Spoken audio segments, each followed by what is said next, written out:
आताही वेदाला ताप आलाय आपल्या. काय काय म्हणतीयस? अरे बापरे.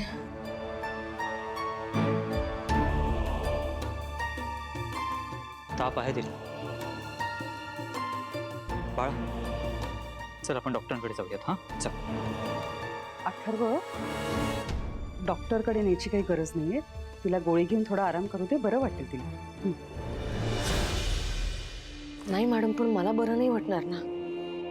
हे लग्न वगैरे, हा साखरपुडा, हे सगळं आपण वेदासाठी करतोय, माझ्या वेदासाठी.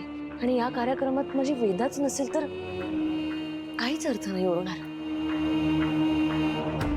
माझं मन नाही रमणार माझ्या वेदाशिवाय. मला असं वाटतं की माया, मॅडम मी खरंच बोलते.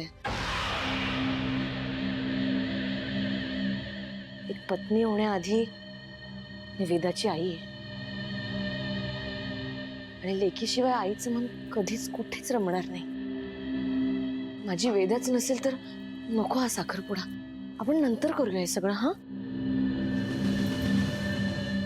माया, आम्हाला सगळ्यांना माहिती आहे की तुझं वेदावरती किती प्रेम येत आहे. पण जर का तुम्हा दोघांचा साखरपुडा झाला नाही तर वेदालाच ते आवडणार नाही, हो की नाही बाळा? आणि तसंही ती लग्नात तर असणारच आहे ना. नाही आई, आपण हे सगळं वेदासाठी करतो. आणि वेदात जर येत नसेल तर तिला कसं वाटेल? काय अर्थ आहे सगळ्या गोष्टींना? आय थिंक माया जे बोलते ते बरोबर. आपण हा साखरपुडा पुढे ढकलूया.